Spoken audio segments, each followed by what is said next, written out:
Leviticus, the Lord called to Moses and spoke he to him from the tent of meeting. He said, "Speak to the Israelites and say to them, when any of you brings an offering to the Lord, bring as your offering an animal from either the herd or the flock. If the offering is a burnt offering from the herd, he is to offer a male without defect. He must present it at the entrance to the tent of meeting so that it will be acceptable to the Lord. He is to lay his hand on the head of the burnt offering, and it will be accepted on his behalf to make atonement for him. He is to slaughter the young bull before the Lord. And then Aaron's sons, the priests, shall bring the blood and sprinkle it against the altar on all sides at the entrance to the tent of meeting. He is to skin the burnt offering and cut it into pieces. The sons of Aaron the priest are to put fire on the altar and arrange wood on the fire. Then Aaron's sons, the priests, shall arrange the pieces, including the head and the fat, on the burning wood that is on the altar. He is to wash the inner parts and the legs with water, and the priest is to burn all of it on the altar.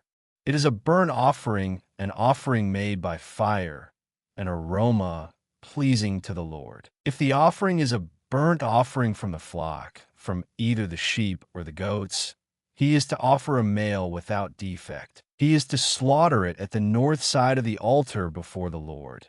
And Aaron's sons, the priests, shall sprinkle its blood against the altar on all sides. He is to cut it into pieces, and the priest shall arrange them, including the head and the fat, on the burning wood that is on the altar. He is to wash the inner parts and the legs with water, and the priest is to bring all of it and burn it on the altar.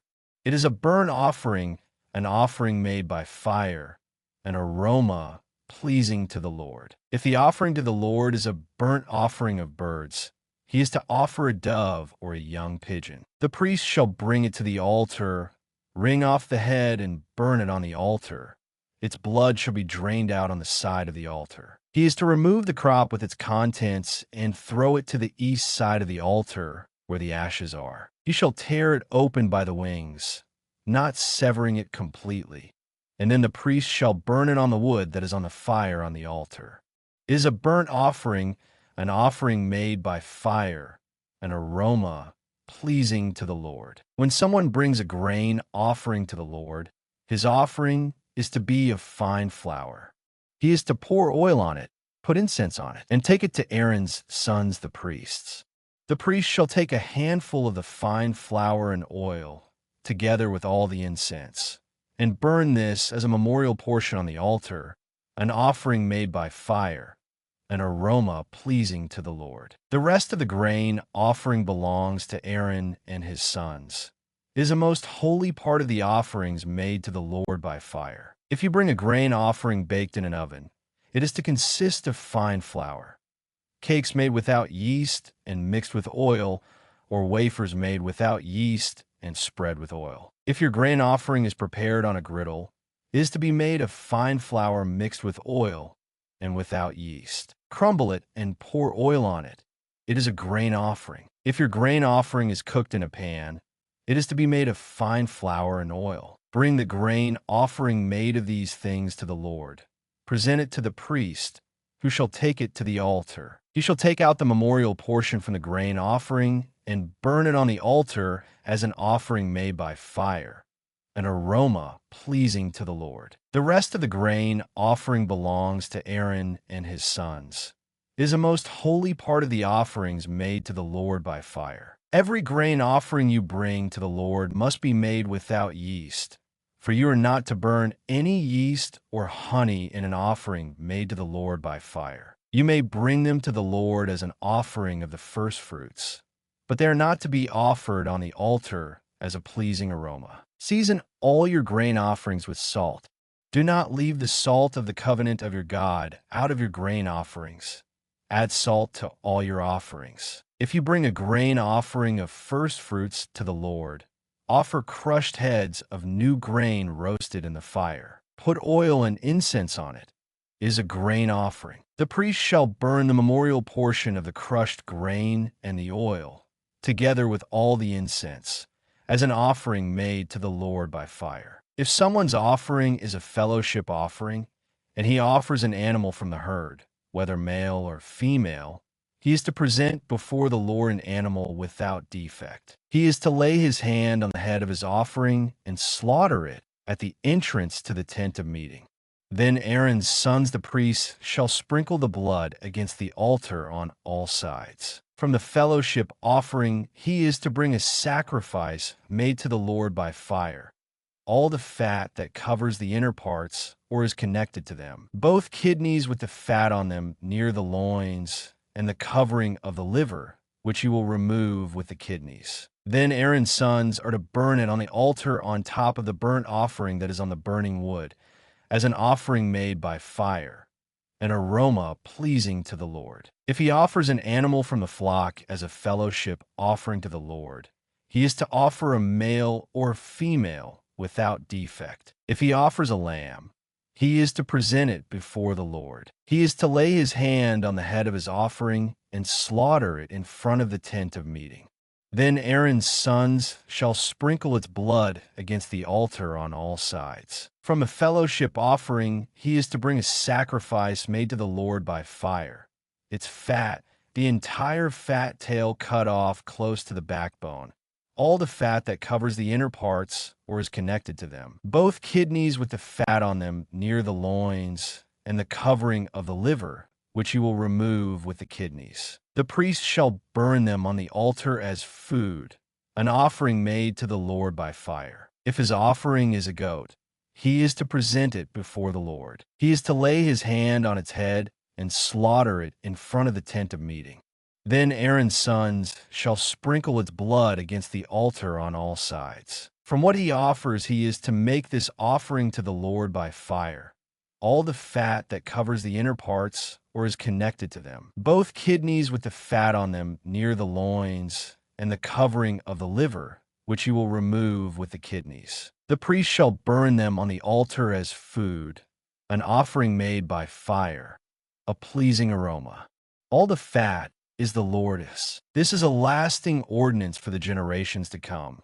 Wherever you live, you must not eat any fat or any blood. The Lord said to Moses, "Say to the Israelites, when anyone sins unintentionally and does what is forbidden in any of the Lord's commands, if the anointed priest sins, bringing guilt on the people, he must bring to the Lord a young bull without defect as a sin offering for the sin he has committed. He is to present the bull at the entrance to the tent of meeting before the Lord. He is to lay his hand on its head and slaughter it before the Lord. Then the anointed priest shall take some of the bull's blood and carry it into the tent of meeting. He is to dip his finger into the blood and sprinkle some of it 7 times before the Lord in front of the curtain of the sanctuary. The priest shall then put some of the blood on the horns of the altar of fragrant incense that is before the Lord in the tent of meeting. The rest of the bull's blood he shall pour out at the base of the altar of burnt offering at the entrance to the tent of meeting. He shall remove all the fat from the bull of the sin, offering the fat that covers the inner parts or is connected to them, both kidneys with the fat on them near the loins, and the covering of the liver, which you will remove with the kidneys, just as the fat is removed from the ox sacrificed as a fellowship offering. Then the priest shall burn them on the altar of burnt offering. But the hide of the bull and all its flesh, as well as the head and legs, the inner parts and offal, that is, all the rest of the bull, he must take outside the camp to a place ceremonially clean, where the ashes are thrown, and burn it in a wood fire on the ash heap. If the whole Israelite community sins unintentionally and does what is forbidden in any of the Lord's commands, even though the community is unaware of the matter, they are guilty. When they become aware of the sin they committed, the assembly must bring a young bull as a sin offering and present it before the tent of meeting. The elders of the community are to lay their hands on the bull's head before the Lord, and the bull shall be slaughtered before the Lord. Then the anointed priest is to take some of the bull's blood into the tent of meeting. He shall dip his finger into the blood and sprinkle it before the Lord 7 times in front of the curtain. He is to put some of the blood on the horns of the altar that is before the Lord in the tent of meeting. The rest of the blood he shall pour out at the base of the altar of burnt offering at the entrance to the tent of meeting. He shall remove all the fat from it and burn it on the altar, and do with this bull just as he did with the bull for the sin offering. In this way the priest will make atonement for them, and they will be forgiven. Then he shall take the bull outside the camp and burn it as he burned the first bull. This is the sin offering for the community. When a leader sins unintentionally and does what is forbidden in any of the commands of the Lord his God, he is guilty. When he is made aware of the sin he committed, he must bring as his offering a male goat without defect. He is to lay his hand on the goat's head and slaughter it at the place where the burnt offering is slaughtered before the Lord. It is a sin offering. Then the priest shall take some of the blood of the sin offering with his finger and put it on the horns of the altar of burnt offering and pour out the rest of the blood at the base of the altar. He shall burn all the fat on the altar as he burned the fat of the fellowship offering. In this way the priest will make atonement for the man's sin, and he will be forgiven. If a member of the community sins unintentionally and does what is forbidden in any of the Lord's commands, he is guilty. When he is made aware of the sin he committed, he must bring as his offering for the sin he committed a female goat without defect. He is to lay his hand on the head of the sin offering and slaughter it at the place of the burnt offering. Then the priest is to take some of the blood with his finger and put it on the horns of the altar of burnt offering and pour out the rest of the blood at the base of the altar. He shall remove all the fat, just as the fat is removed from the fellowship offering, and the priest shall burn it on the altar as an aroma pleasing to the Lord.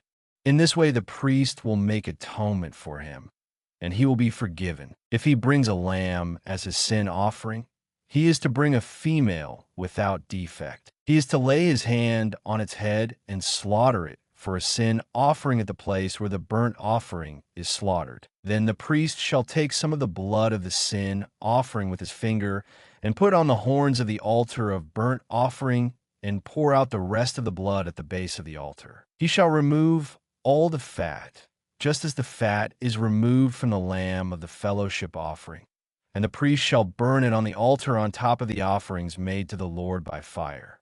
In this way the priest will make atonement for him for the sin he has committed, and he will be forgiven. If a person sins because he does not speak up when he hears a public charge to testify regarding something he has seen or learned about, he will be held responsible. Or if a person touches anything ceremonially unclean, whether the carcasses of unclean wild animals, or of unclean livestock, or of unclean creatures that move along the ground, even though he is unaware of it, he has become unclean and is guilty. Or if he touches human uncleanness, anything that would make him unclean even though he is unaware of it, when he learns of it, he will be guilty. Or if a person thoughtlessly takes an oath to do anything, whether good or evil in any matter one might carelessly swear about even though he is unaware of it, in any case, when he learns of it, he will be guilty. When anyone is guilty in any of these ways, he must confess in what way he has sinned, and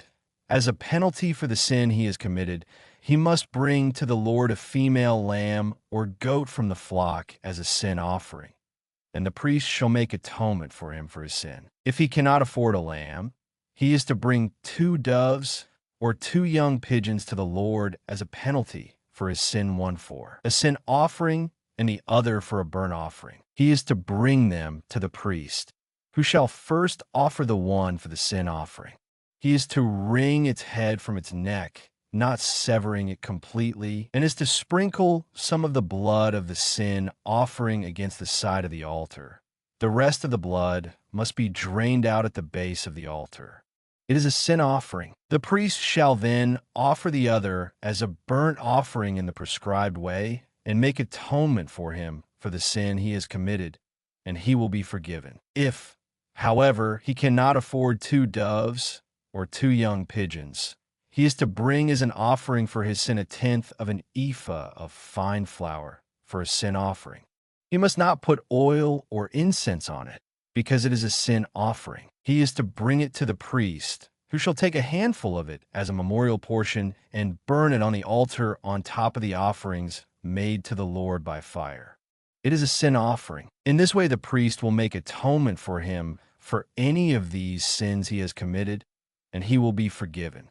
The rest of the offering will belong to the priest, as in the case of the grain offering. The Lord said to Moses, when a person commits a violation and sins unintentionally in regard to any of the Lord's holy things, he is to bring to the Lord as a penalty a ram from the flock, one without defect and of the proper value in silver, according to the sanctuary shekel.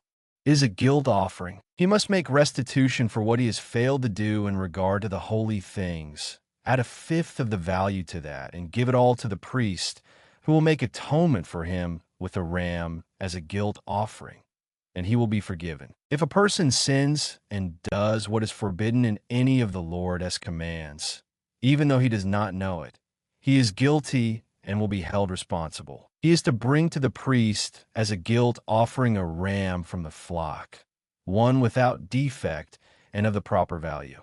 In this way, the priest will make atonement for him for the wrong he has committed unintentionally, and he will be forgiven. It is a guilt offering.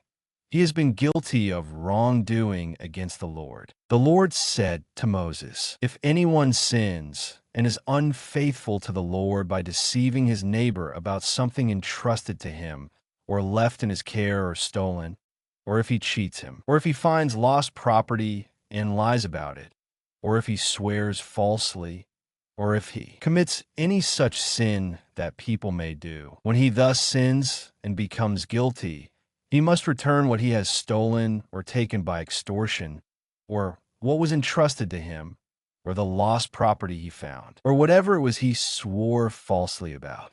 He must make restitution in full, add a fifth of the value to it, and give it all to the owner on the day he presents his guilt offering. And as a penalty, he must bring to the priest, that is, to the Lord, his guilt offering, a ram from the flock, one without defect and of the proper value. In this way, the priest will make atonement for him before the Lord, and he will be forgiven for any of these things he did that made him guilty. The Lord said to Moses, give Aaron and his sons this command. These are the regulations for the burnt offering. The burnt offering is to remain on the altar hearth throughout the night till morning, and the fire must be kept burning on the altar. The priest shall then put on his linen clothes, with linen undergarments next to his body, and shall remove the ashes of the burnt offering that the fire has consumed on the altar, and place them beside the altar. Then he is to take off these clothes and put on others, and carry the ashes outside the camp to a place that is ceremonially clean. The fire on the altar must be kept burning. It must not go out. Every morning the priest is to add firewood and arrange the burnt offering on the fire and burn the fat of the fellowship offerings on it. The fire must be kept burning on the altar continuously. It must not go out. These are the regulations for the grain offering.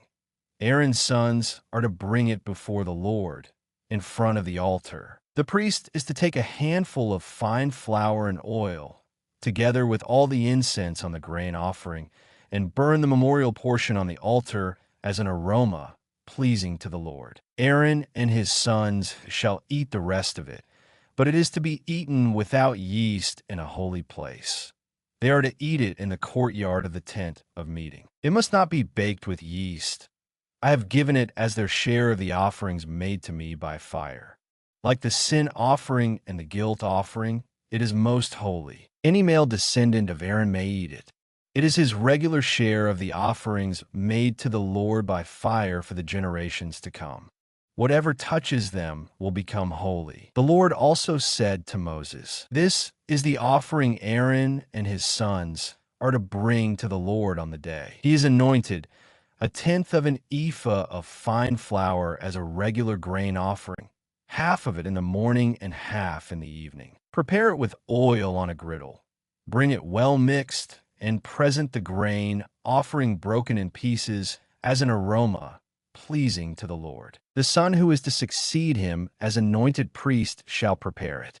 It is the Lord's regular share, and is to be burned completely. Every grain offering of a priest shall be burned completely. It must not be eaten. The Lord said to Moses, "Say to Aaron and his sons, these are the regulations for the sin offering. The sin offering is to be slaughtered before the Lord in the place the burnt offering is slaughtered. It is most holy. The priest who offers it shall eat it. It is to be eaten in a holy place, in the courtyard of the tent of meeting. Whatever touches any of the flesh will become holy, and if any of the blood is spattered on a garment, you must wash it in a holy place. The clay pot the meat is cooked and must be broken. But if it is cooked in a bronze pot, the pot is to be scoured and rinsed with water. Any male in a priest's family may eat it. It is most holy. But any sin offering whose blood is brought into the tent of meeting to make atonement in the holy place must not be eaten. It must be burned. These are the regulations for the guilt offering, which is most holy. The guilt offering is to be slaughtered in the place where the burnt offering is slaughtered, and its blood is to be sprinkled against the altar on all sides. All its fat shall be offered, the fat tail and the fat that covers the inner parts, both kidneys with the fat on them near the loins, and the covering of the liver, which is to be removed with the kidneys. The priest shall burn them on the altar as an offering made to the Lord by fire. It is a guilt offering. Any male in a priest's family may eat it, but it must be eaten in a holy place. It is most holy. The same law applies to both the sin offering and the guilt offering.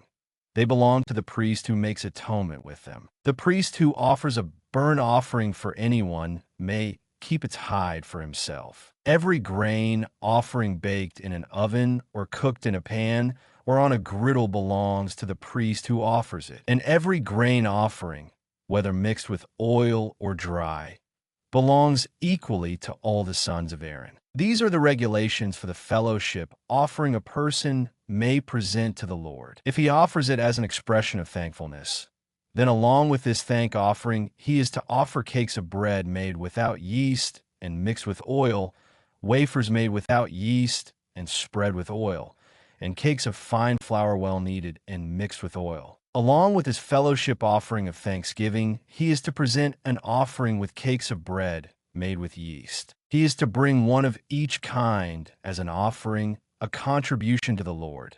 It belongs to the priest who sprinkles the blood of the fellowship offerings. The meat of his fellowship offering of thanksgiving must be eaten on the day it is offered.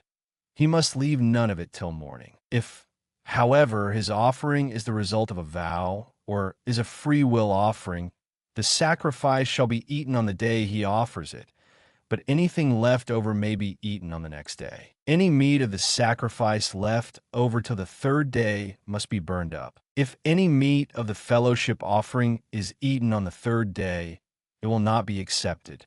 It will not be credited to the one who offered it, for it is impure. The person who eats any of it will be held responsible. Meat that touches anything ceremonially unclean must not be eaten. It must be burned up. As for other meat, anyone ceremonially clean may eat it. But if anyone who is unclean eats any meat of the fellowship offering belonging to the Lord, that person must be cut off from his people. If anyone touches something unclean, whether human uncleanness or an unclean animal or any unclean, detestable thing, and then eats any of the meat of the fellowship offering belonging to the Lord, that person must be cut off from his people. The Lord said to Moses, "Say to the Israelites, do not eat any of the fat of cattle, sheep, or goats. The fat of an animal found dead or torn by wild animals may be used for any other purpose, but you must not eat it. Anyone who eats the fat of an animal from which an offering by fire may be made to the Lord must be cut off from his people. And wherever you live, you must not eat the blood of any bird or animal. If anyone eats blood, that person must be cut off from his people." The Lord said to Moses, "Say to the Israelites,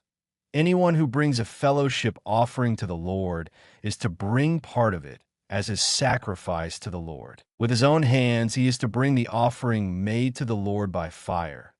He is to bring the fat together with the breast and wave the breast before the Lord as a wave offering. The priest shall burn the fat on the altar, but the breast belongs to Aaron and his sons. You are to give the right thigh of your fellowship offerings to the priest as a contribution. The son of Aaron who offers the blood and the fat of the fellowship offering shall have the right thigh as his share. From the fellowship offerings of the Israelites, I have taken the breast that is waved and the thigh that is presented, and have given them to Aaron the priest and his sons as their regular share from the Israelites. This is the portion of the offerings made to the Lord by fire that were allotted to Aaron and his sons on the day they were presented to serve the Lord as priests. On the day they were anointed, the Lord commanded that the Israelites give this to them as their regular share for the generations to come. These then are the regulations for the burnt offering,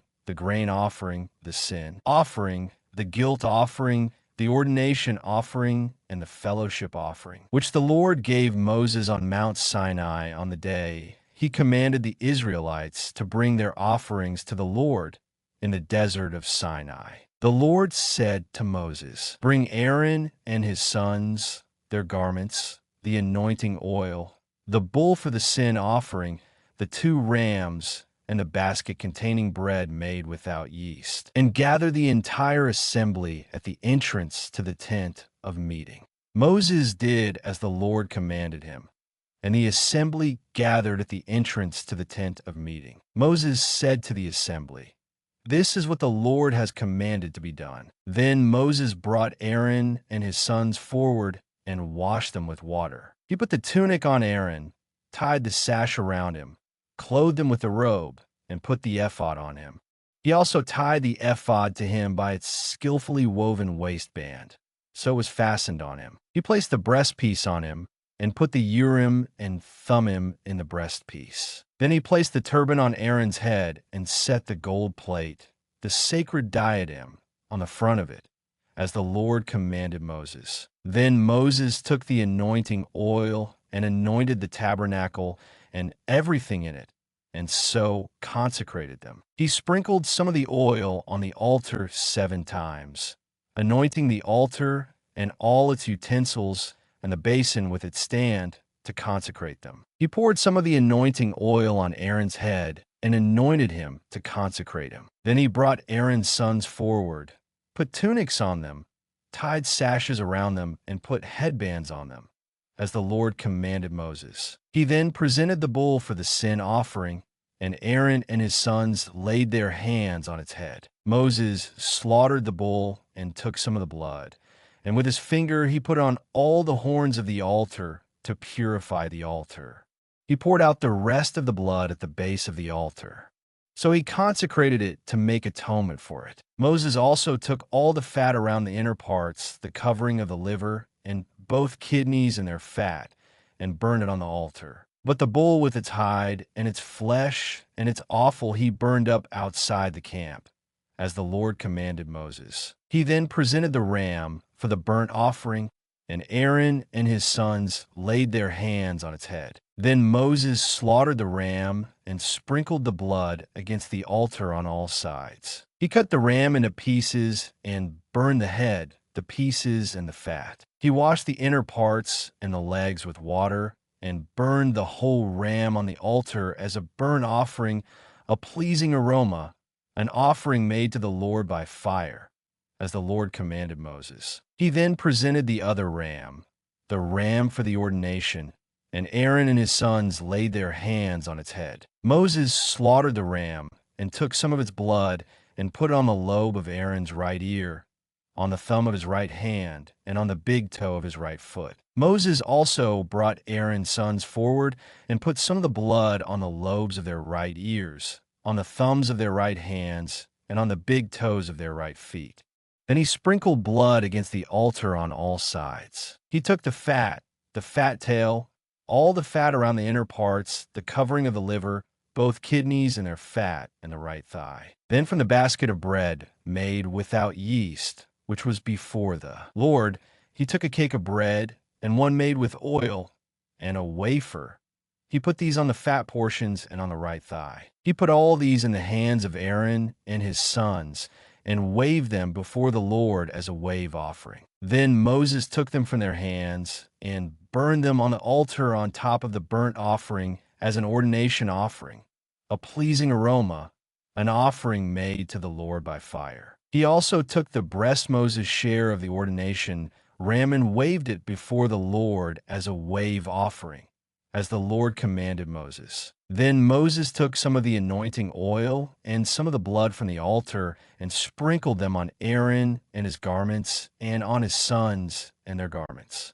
So he consecrated Aaron and his garments and his sons and their garments. Moses then said to Aaron and his sons, "Cook the meat at the entrance to the tent of meeting and eat it there with the bread from the basket of ordination offerings, as I commanded, saying, Aaron and his sons are to eat it. Then burn up the rest of the meat and the bread. Do not leave the entrance to the tent of meeting for 7 days, until the days of your ordination are completed, for your ordination will last 7 days. What has been done today was commanded by the Lord to make atonement for you. You must stay at the entrance to the tent of meeting day and night for 7 days and do what the Lord requires, so you will not die. For that is what I have been commanded." So Aaron and his sons did everything the Lord commanded through Moses. On the 8th day, Moses summoned Aaron and his sons and the elders of Israel. He said to Aaron, "Take a bull calf for your sin offering and a ram for your burnt offering, both without defect, and present them before the Lord. Then say to the Israelites, take a male goat for a sin offering, a calf and a lamb both a year old, and without defect for a burnt offering, and an ox and a ram for a fellowship offering to sacrifice before the Lord, together with a grain offering mixed with oil. For today the Lord will appear to you." They took the things Moses commanded to the front of the tent of meeting, and the entire assembly came near and stood before the Lord. Then Moses said, "This is what the Lord has commanded you to do, so that the glory of the Lord may appear to you." Moses said to Aaron, "Come to the altar and sacrifice your sin offering and your burnt offering and make atonement for yourself and the people. Sacrifice the offering that is for the people and make atonement for them, as the Lord has commanded." So Aaron came to the altar and slaughtered the calf as a sin offering for himself. His sons brought the blood to him, and he dipped his finger into the blood and put it on the horns of the altar. The rest of the blood he poured out at the base of the altar. On the altar he burned the fat, the kidneys, and the covering of the liver from the sin offering, as the Lord commanded Moses. The flesh and the hide he burned up outside the camp. Then he slaughtered the burnt offering. His sons handed him the blood, and he sprinkled it against the altar on all sides. They handed him the burnt offering piece by piece, including the head, and he burned them on the altar. He washed the inner parts and the legs and burned them on top of the burnt offering on the altar. Aaron then brought the offering that was for the people. He took the goat for the people's sin offering and slaughtered it, and offered it for a sin offering as he did with the first one. He brought the burnt offering and offered it in the prescribed way. He also brought the grain offering, took a handful of it and burned it on the altar in addition to the morning's burnt offering. He slaughtered the ox and the ram as the fellowship offering for the people. His sons handed him the blood, and he sprinkled it against the altar on all sides. But the fat portions of the ox and the ram, the fat tail, the layer of fat, the kidneys, and the covering of the liver, these they laid on the breasts. And then Aaron burned the fat on the altar. Aaron waved the breasts and the right thigh before the Lord as a wave offering, as Moses commanded. Then Aaron lifted his hands toward the people and blessed them. And having sacrificed the sin offering, the burnt offering, and the fellowship offering, he stepped down. Moses and Aaron then went into the tent of meeting. When they came out, they blessed the people, and the glory of the Lord appeared to all the people. Fire came out from the presence of the Lord and consumed the burnt offering and the fat portions on the altar. And when all the people saw it, they shouted for joy and fell face down. Aaron's sons Nadab and Abihu took their censers, put fire in them, and added incense. And they offered unauthorized fire before the Lord, contrary to his command. So fire came out from the presence of the Lord and consumed them, and they died before the Lord. Moses then said to Aaron, "This is what the Lord spoke of when he said, 'Among those who approach me, I will show myself holy. In the sight of all the people, I will be honored.'" Aaron remained silent. Moses summoned Mishael and Elzaphan, sons of Aaron's uncle Uzziel, and said to them, "Come here, carry your cousins outside the camp, away from the front of the sanctuary." So they came and carried them, still in their tunics, outside the camp, as Moses ordered. Then Moses said to Aaron and his sons Eleazar and Ithamar, "Do not let your hair become unkempt, and do not tear your clothes, or you will die, and the Lord will be angry with the whole community. But your relatives, all the house of Israel, may mourn for those the Lord has destroyed by fire. Do not leave the entrance to the tent of meeting, or you will die, because the Lord's anointing oil is on you."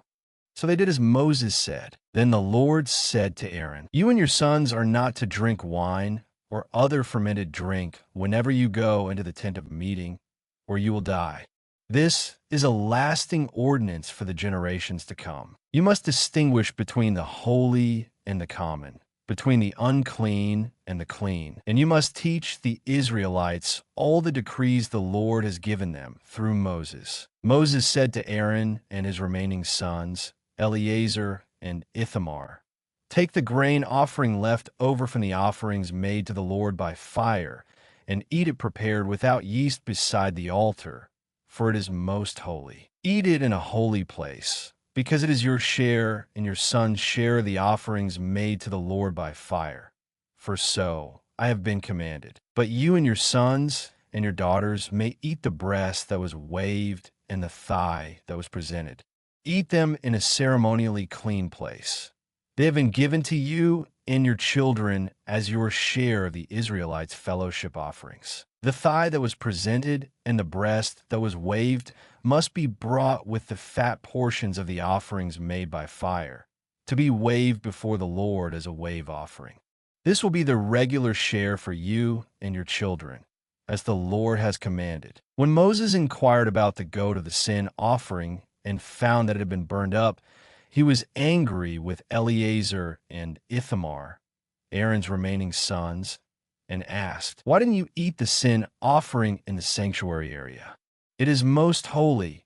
It was given to you to take away the guilt of the community by making atonement for them before the Lord. Since its blood was not taken into the holy place, you should have eaten the goat in the sanctuary area, as I commanded." Aaron replied to Moses, "Today they sacrificed their sin offering and their burnt offering before the Lord, but such things as this have happened to me.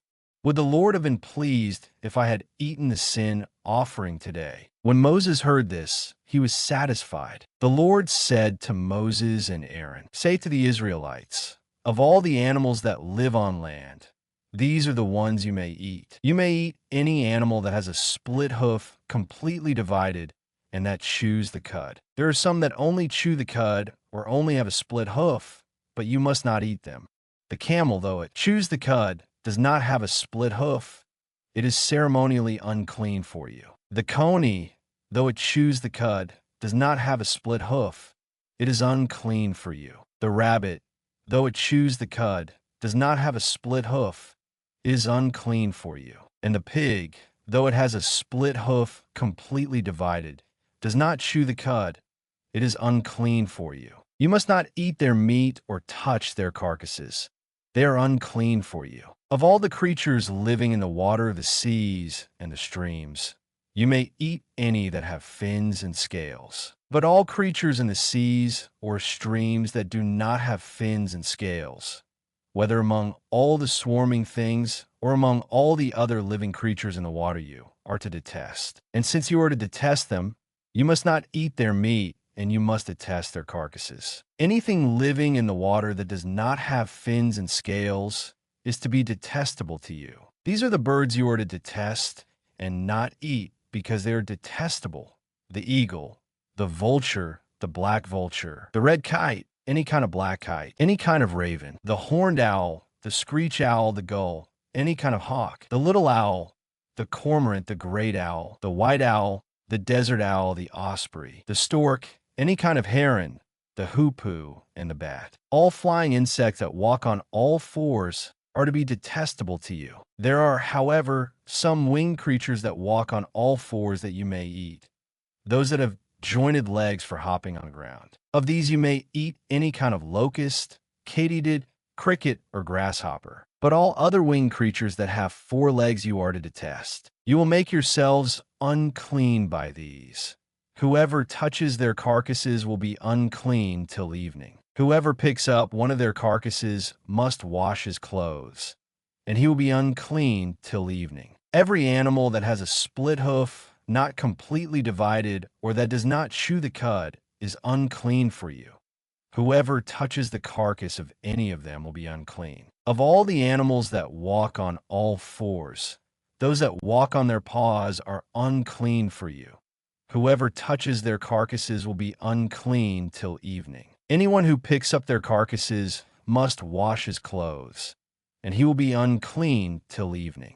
They are unclean for you. Of the animals that move about on the ground, these are unclean for you: the weasel, the rat, any kind of great lizard, the gecko, the monitor lizard, the wall lizard, the skink, and the chameleon. Of all those that move along the ground, these are unclean for you. Whoever touches them when they are dead will be unclean till evening. When one of them dies and falls on something, that article, whatever its use, will be unclean, whether it is made of wood, cloth, hide, or sackcloth. Put it in water. It will be unclean till evening, and then it will be clean. If one of them falls into a clay pot, everything in it will be unclean, and you must break the pot. Any food that could be eaten but has water on it from such a pot is unclean, and any liquid that could be drunk from it is unclean. Anything that one of their carcasses falls on becomes unclean. An oven or cooking pot must be broken up.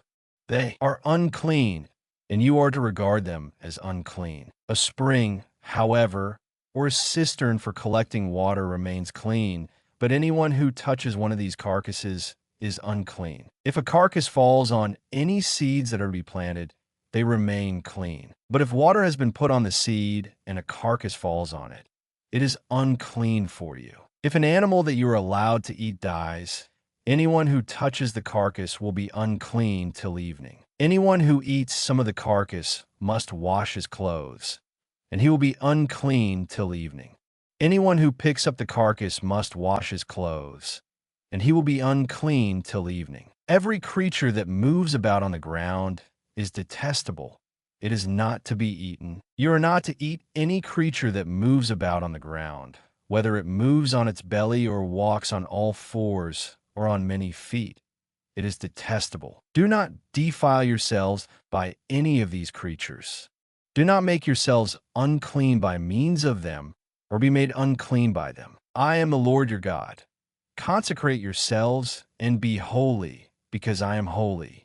Do not make yourselves unclean by any creature that moves about on the ground. I am the Lord who brought you up out of Egypt to be your God.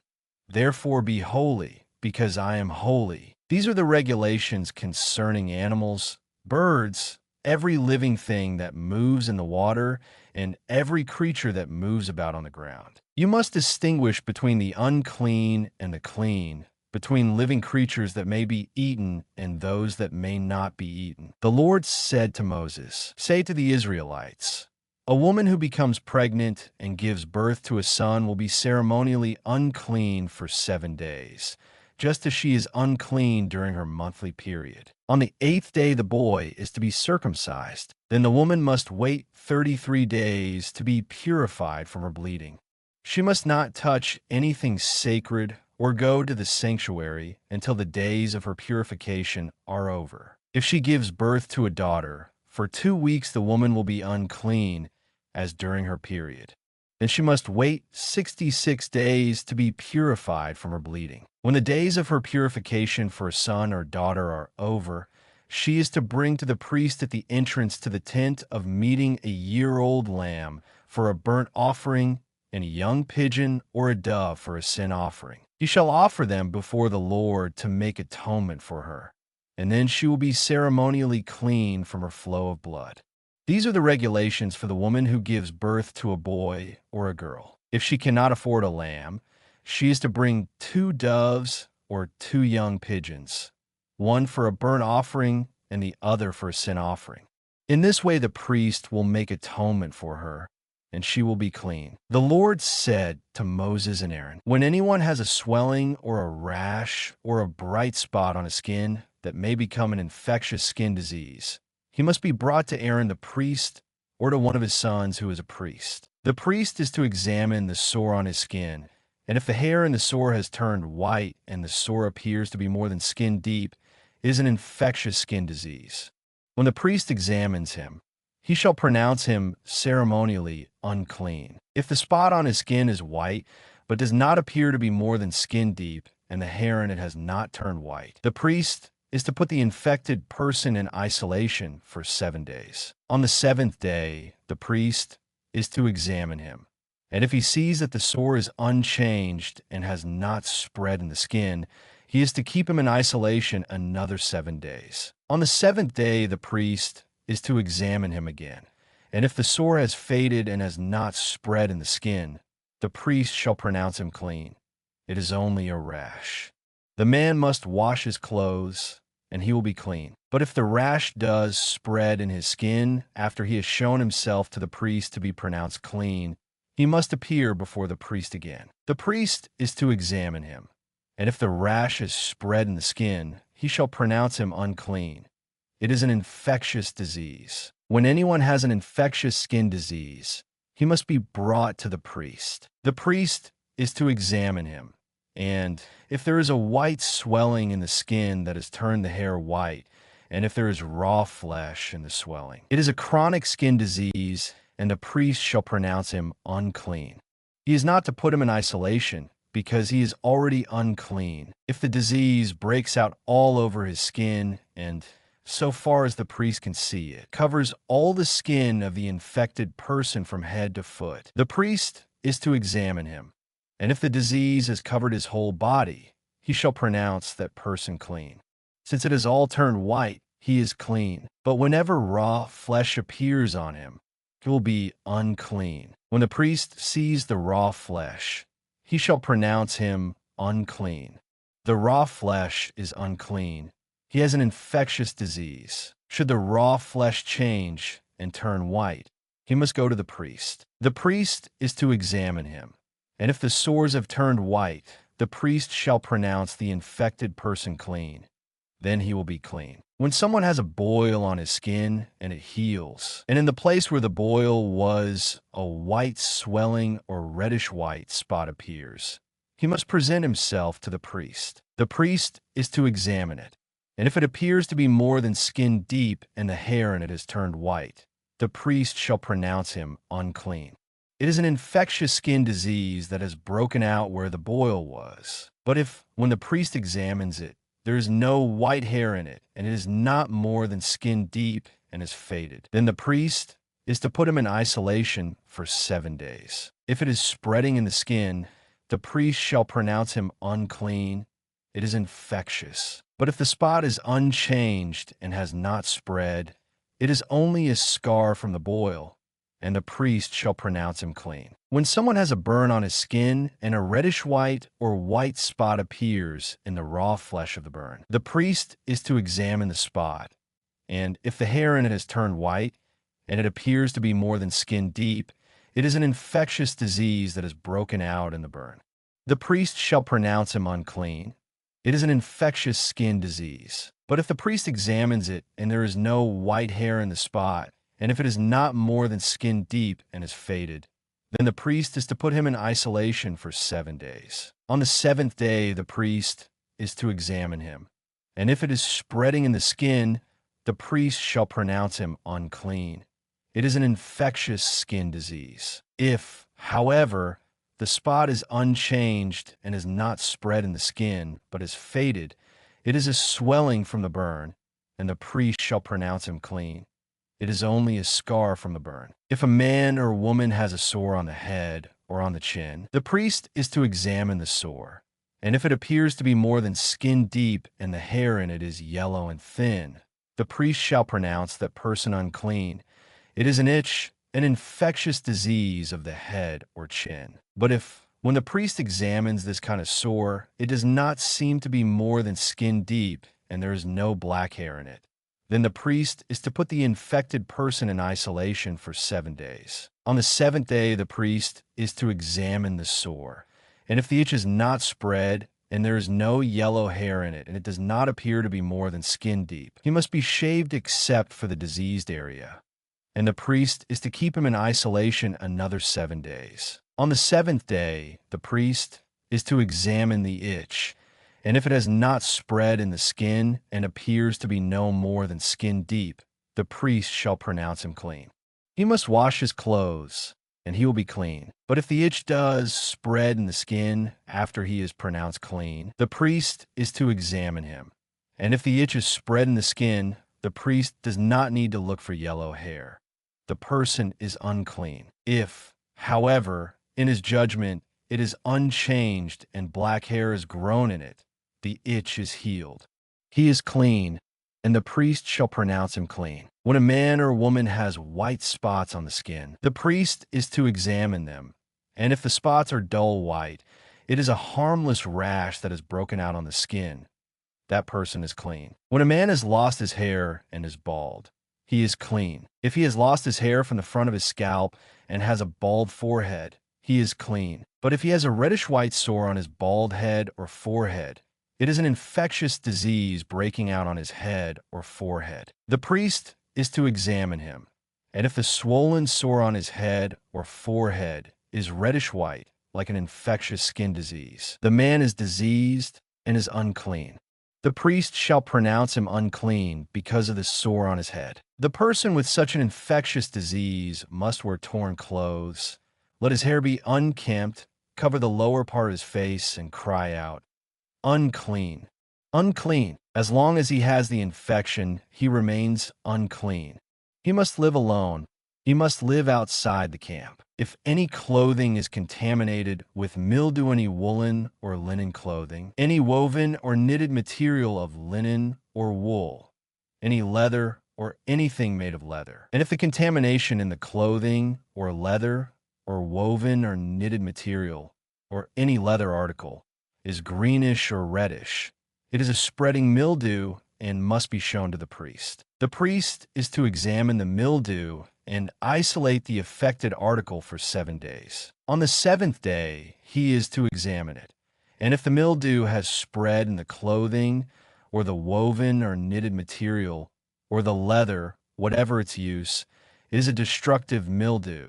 The article is unclean. He must burn up the clothing or the woven or knitted material of wool or linen or any leather article that has the contamination in it, because the mildew is destructive. The article must be burned up. But if, when the priest examines it, the mildew has not spread in the clothing or the woven or knitted material or the leather article, he shall order that the contaminated article be washed. Then he is to isolate it for another 7 days. After the affected article has been washed, the priest is to examine it. And if the mildew has not changed its appearance, even though it has not spread, it is unclean.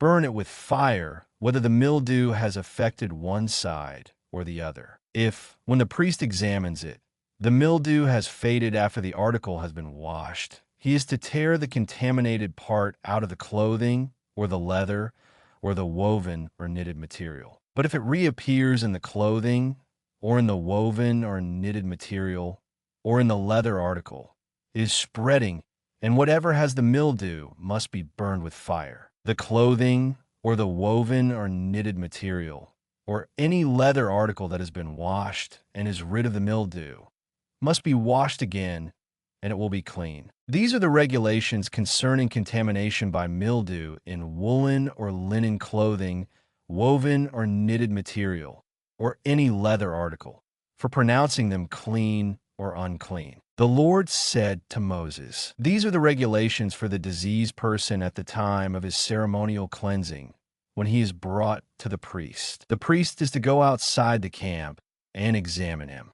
If the person has been healed of his infectious skin disease, the priest shall order that 2 live clean birds and some cedar wood, scarlet yarn, and hyssop be brought for the one to be cleansed. Then the priest shall order that one of the birds be killed over fresh water in a clay pot. He is then to take the live bird and dip it, together with the cedar wood, the scarlet yarn, and the hyssop, into the blood of the bird that was killed over the fresh water. 7 times he shall sprinkle the one to be cleansed of the infectious disease and pronounce him clean.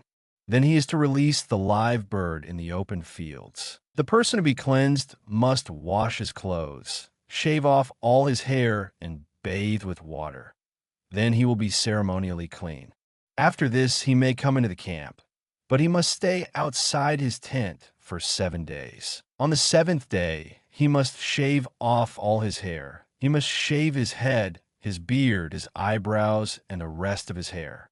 He must wash his clothes and bathe himself with water, and he will be clean. On the 8th day he must bring 2 male lambs and 1 ewe lamb a year old, each without defect, along with 3/10 of an ephah of fine flour mixed with oil for a grain offering, and 1 log of oil. The priest who pronounces him clean shall present both the one to be cleansed and his offerings before the Lord at the entrance to the tent of meeting. Then the priest is to take one of the male lambs and offer it as a guilt offering, along with the log of oil. He shall wave them before the Lord as a wave offering. He is to slaughter the lamb in the holy place where the sin offering and the burnt offering are slaughtered. Like the sin offering, the guilt offering belongs to the priest. It is most holy. The priest is to take some of the blood of the guilt offering and put on the lobe of the right ear of the one to be cleansed, on the thumb of his right hand, and on the big toe of his right foot. The priest shall then take some of the log of oil, pour it in the palm of his own left hand, dip his right forefinger into the oil in his palm, and with his fingers sprinkle some of it before the Lord 7 times. The priest is to put some of the oil remaining in his palm on the lobe of the right ear of the one to be cleansed, on the thumb of his right hand, and on the big toe of his right foot, on top of the blood of the guilt offering. The rest of the oil in his palm the priest shall put on the head of the one to be cleansed and make atonement for him before the Lord. Then the priest is to sacrifice the sin offering and make atonement for the one to be cleansed from his uncleanness. After that, the priest shall slaughter the burnt offering and offer it on the altar together with the grain offering and make atonement for him, and he will be clean. If, however, he is poor and cannot afford these, he must take 1 male lamb as a guilt offering to be waved to make atonement for him, together with 1/10 of an ephah of fine flour mixed with oil for a grain offering, a log of oil, and 2 doves or 2 young pigeons, which he can afford, one for a sin offering and the other for a burnt offering.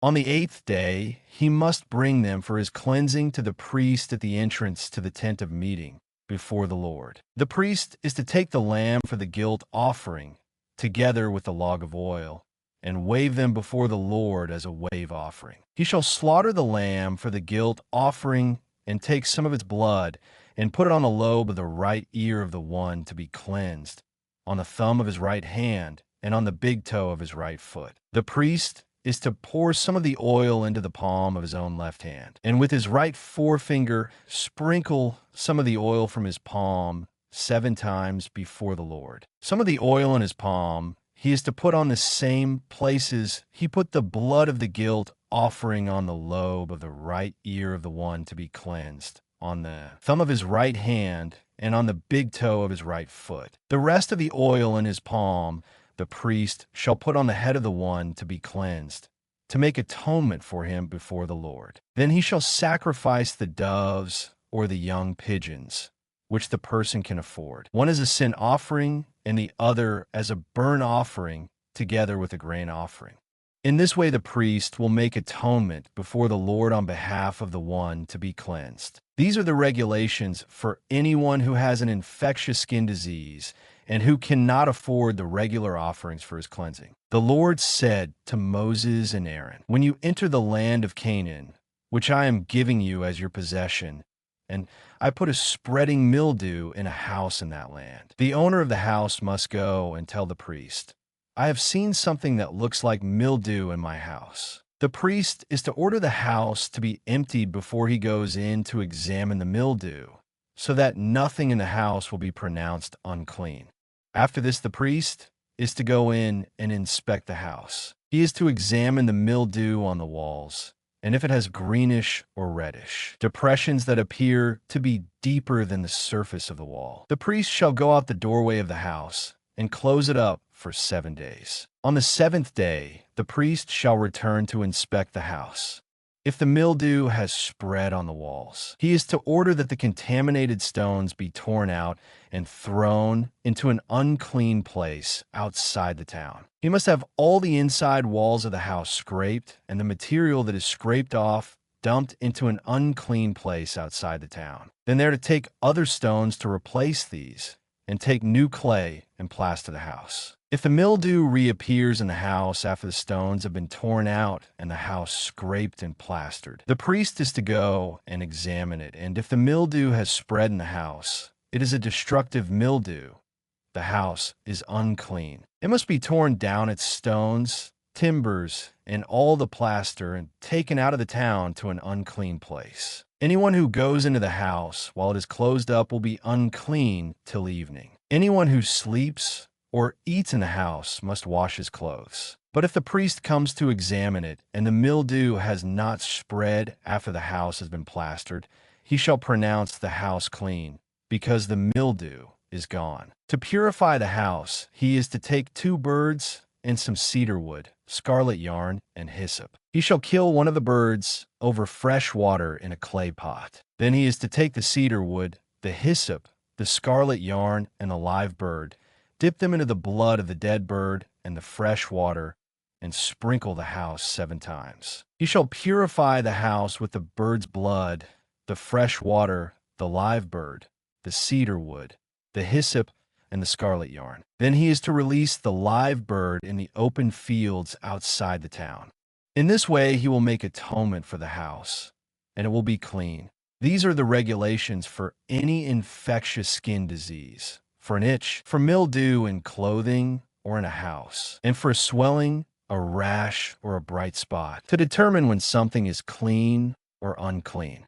These are the regulations for infectious skin diseases and mildew. The Lord said to Moses and Aaron, "Speak to the Israelites and say to them, when any man has a bodily discharge, the discharge is unclean. Whether it continues flowing from his body or is blocked, it will make him unclean.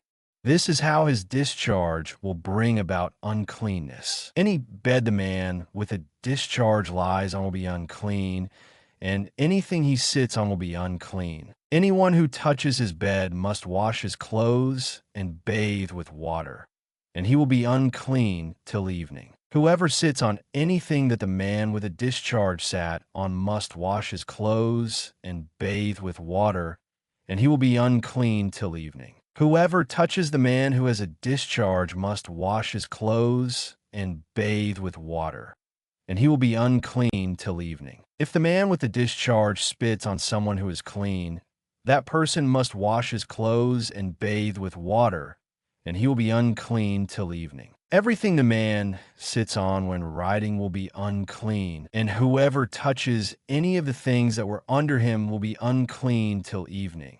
Whoever picks up those things must wash his clothes and bathe with water, and he will be unclean till evening. Anyone the man with a discharge touches without rinsing his hands with water must wash his clothes and bathe with water, and he will be unclean till evening. A clay pot that the man touches must be broken, and any wooden article is to be rinsed with water. When a man is cleansed from his discharge, he is to count off 7 days for his ceremonial cleansing. He must wash his clothes and bathe himself with fresh water, and he will be clean. On the 8th day, he must take 2 doves or 2 young pigeons and come before the Lord to the entrance to the tent of meeting and give them to the priest. The priest is to sacrifice them, the one for a sin offering and the other for a burnt offering. In this way, he will make atonement before the Lord for the man because of his discharge. When a man has an emission of semen, he must bathe his whole body with water, and he will be unclean till evening. Any clothing or leather that has semen on it must be washed with water, and it will be unclean till evening. When a man lies with a woman, and there is an emission of semen, both must bathe with water, and they will be unclean till evening. When a woman has a regular flow of blood, the impurity of her monthly period will last 7 days, and anyone who touches her will be unclean till evening. Anything she lies on during her period will be unclean, and anything she sits on will be unclean. Whoever touches her bed must wash his clothes and bathe with water, and he will be unclean till evening. Whoever touches anything she sits on must wash his clothes and bathe with water, and he will be unclean till evening. Whether it is the bed or anything she was sitting on, when anyone touches it, he will be unclean till evening. If a man lies with her and her monthly flow touches him, he will be unclean for 7 days. Any bed he lies on will be unclean. When a woman has a discharge of blood for many days at a time other than her monthly period, or has a discharge that continues beyond her period, she will be unclean as long as she has the discharge, just as in the days of her period. Any bed she lies on while her discharge continues will be unclean, as is her bed during her monthly period, and anything she sits on will be unclean, as during her period. Whoever touches them will be unclean. He must wash his clothes and bathe with water, and he will be unclean till evening. When she is cleansed from her discharge, she must count off 7 days, and after that she will be ceremonially clean. On the 8th day, she must take 2 doves or 2 young pigeons and bring them to the priest at the entrance to the tent of meeting. The priest is to sacrifice one for a sin offering and the other for a burnt offering. In this way, he will make atonement for her before the Lord for the uncleanness of her discharge. You must keep the Israelites separate from things that make them unclean, so they will not die in their uncleanness for defiling my dwelling place, which is among them. These are the regulations for a man with a discharge, for anyone made unclean by an emission of semen, for a woman in her monthly period, for a man or a woman with a discharge, and for a man who lies with a woman who is ceremonially unclean. The Lord spoke to Moses after the death of the 2 sons of Aaron who died when they approached the Lord. The Lord said to Moses, "Tell your brother Aaron not to come whenever he chooses into the most holy place behind the curtain in front of the atonement cover on the ark, or else he will die, because I appear in the cloud over the atonement cover." This is how Aaron is to enter the sanctuary area, with a young bull for a sin offering and a ram for a burnt offering. He is to put on the sacred linen tunic with linen undergarments next to his body. He is to tie the linen sash around him and put on the linen turban. These are sacred garments, so he must bathe himself with water before he puts them on. From the Israelite community, he is to take 2 male goats for a sin offering and a ram for a burnt offering. Aaron is to offer the bull for his own sin offering to make atonement for himself and his household. Then he is to take the 2 goats and present them before the Lord at the entrance to the tent of meeting. He is to cast lots for the 2 goats, 1 lot for the Lord and the other for the scapegoat. Aaron shall bring the goat whose lot falls to the Lord and sacrifice it for a sin offering. But the goat chosen by lot as the scapegoat shall be presented alive before the Lord to be used for making atonement by sending it into the desert as a scapegoat. Aaron shall bring the bull for his own sin offering to make atonement for himself and his household, and he is to slaughter the bull for his own sin offering. He is to take a censer full of burning coals from the altar before the Lord and 2 handfuls of finely ground fragrant incense, and take them behind the curtain. He is to put the incense on the fire before the Lord, and the smoke of the incense will conceal the atonement cover above the testimony, so that he will not die. He is to take some of the bull's blood and with his finger sprinkle it on the front of the atonement cover. Then he shall sprinkle some of it with his finger 7 times before the atonement cover. He shall then slaughter the goat for the sin offering for the people, and take its blood behind the curtain, and do with it as he did with the bull's blood.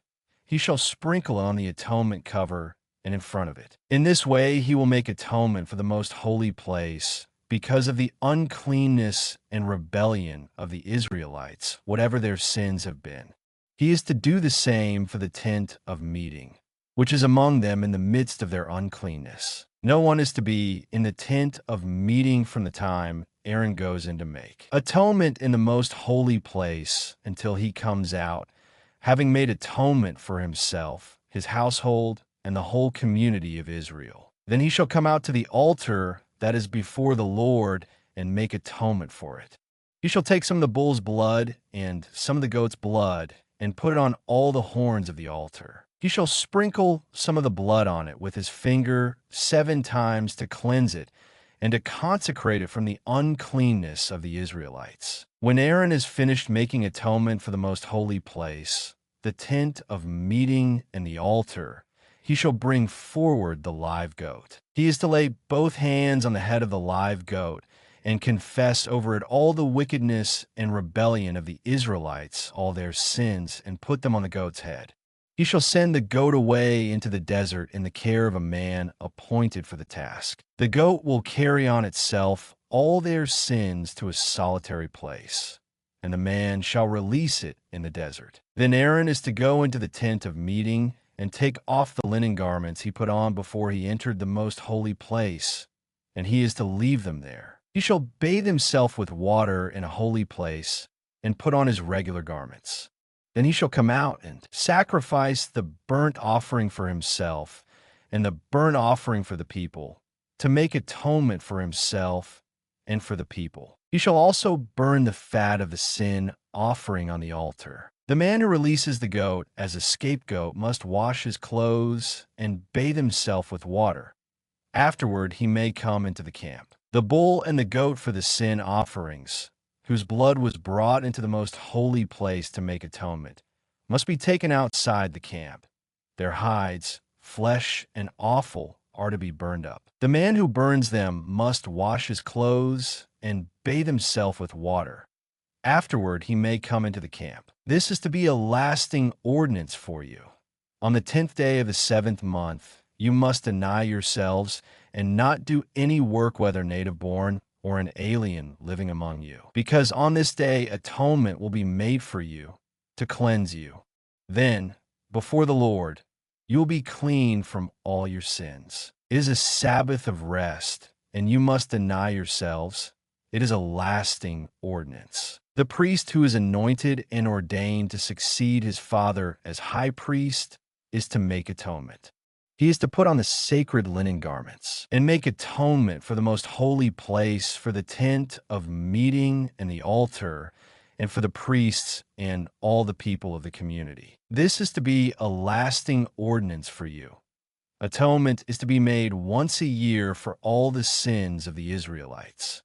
And it was done as the Lord commanded Moses. The Lord said to Moses, "Speak to Aaron and his sons and to all the Israelites, and say to them, this is what the Lord has commanded. Any Israelite who sacrifices an ox, a lamb, or a goat in the camp or outside of it, instead of bringing it to the entrance to the tent of meeting to present it as an offering to the Lord in front of the tabernacle of the Lord, that man shall be considered guilty of bloodshed. He has shed blood and must be cut off from his people. This is so the Israelites will bring to the Lord the sacrifices they are now making in the open fields. They must bring them to the priest, that is, to the Lord at the entrance to the tent of meeting, and sacrifice them as fellowship offerings. The priest is to sprinkle the blood against the altar of the Lord at the entrance to the tent of meeting and burn the fat as an aroma pleasing to the Lord. They must no longer offer any of their sacrifices to the goat idols to whom they prostitute themselves. This is to be a lasting ordinance for them and for the generations to come. Say to them, any Israelite or any alien living among them who offers a burnt offering or sacrifice and does not bring it to the entrance to the tent of meeting to sacrifice it to the Lord, that man must be cut off from his people. Any Israelite or any alien living among them who eats any blood, I will set my face against that person who eats blood and will cut him off from his people. For the life of a creature is in the blood, and I have given it to you to make atonement for yourselves on the altar. It is the blood that makes atonement for one's life. Therefore I say to the Israelites, none of you may eat blood, nor may an alien living among you eat blood. Any Israelite or any alien living among you who hunts any animal or bird that may be eaten must drain out the blood and cover it with earth, because the life of every creature is its blood. That is why I have said to the Israelites, you must not eat the blood of any creature, because the life of every creature is its blood. Anyone who eats it must be cut off. Anyone, whether native-born or alien, who eats anything found dead or torn by wild animals must wash his clothes and bathe with water, and he will be ceremonially unclean till evening. Then he will be clean. But if he does not wash his clothes and bathe himself, he will be held responsible. The Lord said to Moses, speak to the Israelites and say to them, I am the Lord your God. You must not do as they do in Egypt, where you used to live, and you must not do as they do in the land of Canaan, where I am bringing you. Do not follow their practices. You must obey my laws and be careful to follow my decrees. I am the Lord your God. Keep my decrees and laws, for the man who obeys them will live by them. I am the Lord. No one is to approach any close relative to have sexual relations. I am the Lord. Do not dishonor your father by having sexual relations with your mother. She is your mother. Do not have relations with her. Do not have sexual relations with your father's wife. That would dishonor your father. Do not have sexual relations with your sister, either your father's daughter or your mother's daughter, whether she was born in the same home or elsewhere. Do not have sexual relations with your son's daughter or your daughter's daughter. That would dishonor you. Do not have sexual relations with the daughter of your father's wife, born to your father. She is your sister. Do not have sexual relations with your father's sister. She is your father's close relative. Do not have sexual relations with your mother's sister, because she is your mother's close relative. Do not dishonor your father's brother by approaching his wife to have sexual relations. She is your aunt. Do not have sexual relations with your daughter-in-law. She is your son's wife. Do not have relations with her. Do not have sexual relations with your brother's wife. That would dishonor your brother. Do not have sexual relations with both a woman and her daughter. Do not have sexual relations with either her son's daughter or her daughter's daughter. They are her close relatives. That is wickedness. Do not take your wife's sister as a rival wife and have sexual relations with her while your wife is living. Do not approach a woman to have sexual relations during the uncleanness of her monthly period. Do not have sexual relations with your neighbor's wife and defile yourself with her. Do not give any of your children to be sacrificed to Molech, for you must not profane the name of your God. I am the Lord. Do not lie with a man as one lies with a woman. That is detestable. Do not have sexual relations with an animal and defile yourself with it. A woman must not present herself to an animal to have sexual relations with it. That is a perversion. Do not defile yourselves in any of these ways, because this is how the nations that I am going to drive out before you became defiled. Even the land was defiled. So I punished it for its sin, and the land vomited out its inhabitants. But you must keep my decrees and my laws. The native-born and the aliens living among you must not do any of these detestable things. For all these things were done by the people who lived in the land before you. and the land became defiled. And if you defile the land, it will vomit you out as it vomited out the nations that were before you. Everyone who does any of these detestable things, such persons must be cut off from their people. Keep my requirements, and do not follow any of the detestable customs that were practiced before you came, and do not defile yourselves with them. I am the Lord your God. The Lord said to Moses, "Speak to the entire assembly of Israel and say to them, Be holy because I, the Lord your God, am holy. Each of you must respect his mother and father, and you must observe my Sabbaths. I am the Lord your God. Do not turn to idols or make gods of cast metal for yourselves. I am the Lord your God. When you sacrifice a fellowship offering to the Lord, sacrifice it in such a way that it will be accepted on your behalf. It shall be eaten on the day you sacrifice it or on the next day. Anything left over until the third day must be burned up. If any of it is eaten on the third day, it is impure and will not be accepted. Whoever eats, it will be held responsible, because he has desecrated what is holy to the Lord. That person must be cut off from his people. When you reap the harvest of your land, do not reap to the very edges of your field or gather the gleanings of your harvest. Do not go over your vineyard a second time or pick up the grapes that have fallen. Leave them for the poor and the alien. I am the Lord your God. Do not steal. Do not lie. Do not deceive one another. Do not swear falsely by my name and so profane the name of your God. I am the Lord. Do not defraud your neighbor or rob him.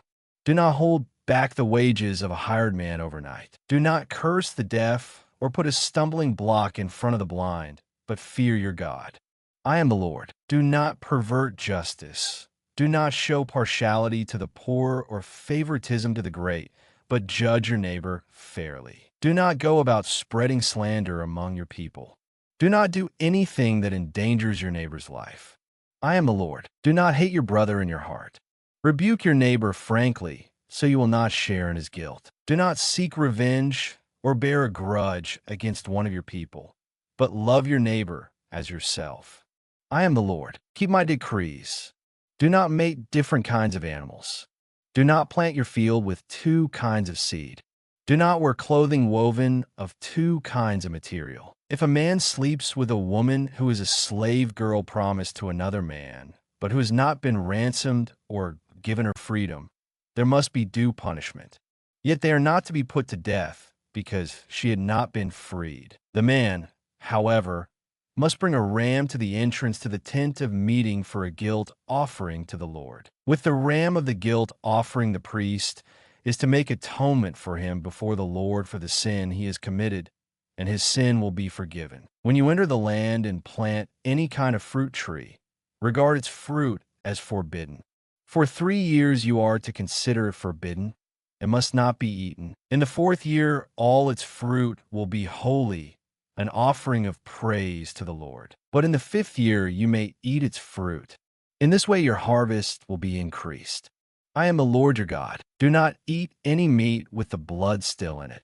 Do not practice divination or sorcery. Do not cut the hair at the sides of your head or clip off the edges of your beard. Do not cut your bodies for the dead or put tattoo marks on yourselves. I am the Lord. Do not degrade your daughter by making her a prostitute, or the land will turn to prostitution and be filled with wickedness. Observe my Sabbaths and have reverence for my sanctuary. I am the Lord. Do not turn to mediums or seek out spiritists, for you'll be defiled by them. I am the Lord your God. Rise in the presence of the aged, show respect for the elderly, and revere your God.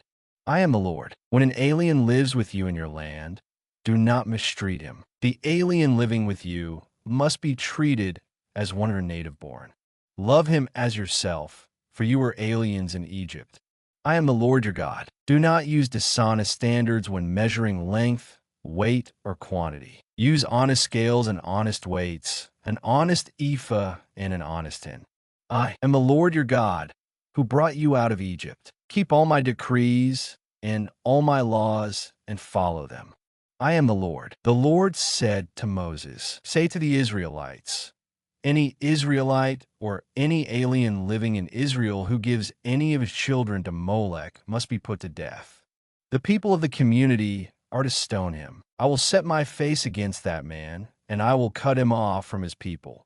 For by giving his children to Molech, he has defiled my sanctuary and profaned my holy name. If the people of the community close their eyes when that man gives one of his children to Molech, and they fail to put him to death, I will set my face against that man and his family, and will cut off from their people both him and all who follow him in prostituting themselves to Molech. I will set my face against the person who turns to mediums and spiritists to prostitute himself by following them, and I will cut him off from his people. Consecrate yourselves and be holy, because I am the Lord your God. Keep my decrees and follow them. I am the Lord who makes you holy. If anyone curses his father or mother, he must be put to death. He has cursed his father or his mother, and his blood will be on his own head. If a man commits adultery with another man's wife with the wife of his neighbor, both the adulterer and the adulteress must be put to death. If a man sleeps with his father's wife, he has dishonored his father. Both the man and the woman must be put to death. Their blood will be on their own heads. If a man sleeps with his daughter-in-law, both of them must be put to death. What they have done is a perversion. Their blood will be on their own heads. If a man lies with a man as one lies with a woman, both of them have done what is detestable. They must be put to death. Their blood will be on their own heads. If a man marries both a woman and her mother, it is wicked.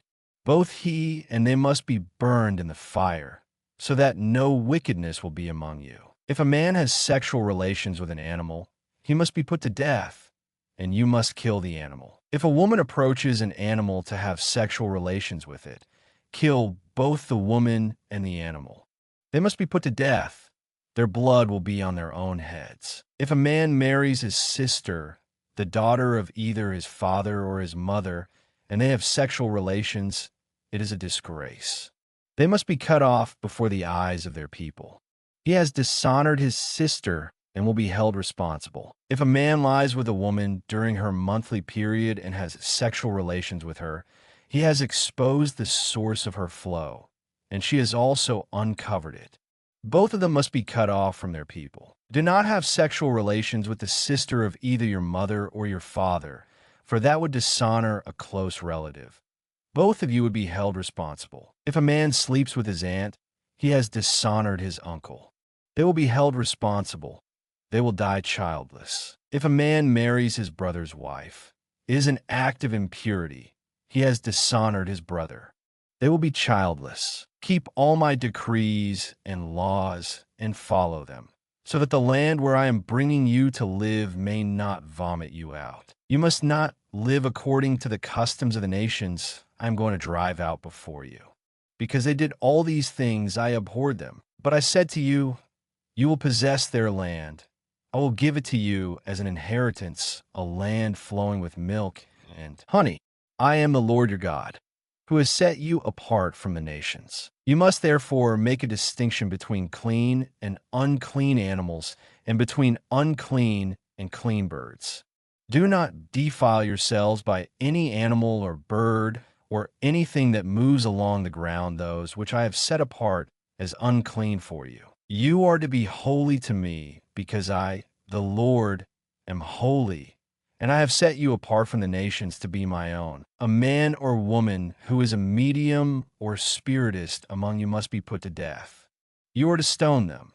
Their blood will be on their own heads. The Lord said to Moses, speak to the priests, the sons of Aaron, and say to them, a priest must not make himself ceremonially unclean for any of his people who die, except for a close relative, such as his mother or father, his son or daughter, his brother, or an unmarried sister who is dependent on him. Since she has no husband for her, he may make himself unclean. He must not make himself unclean for people related to him by marriage, and so defile himself. Priests must not shave their heads, or shave off the edges of their beards, or cut their bodies. They must be holy to their God, and must not profane the name of their God.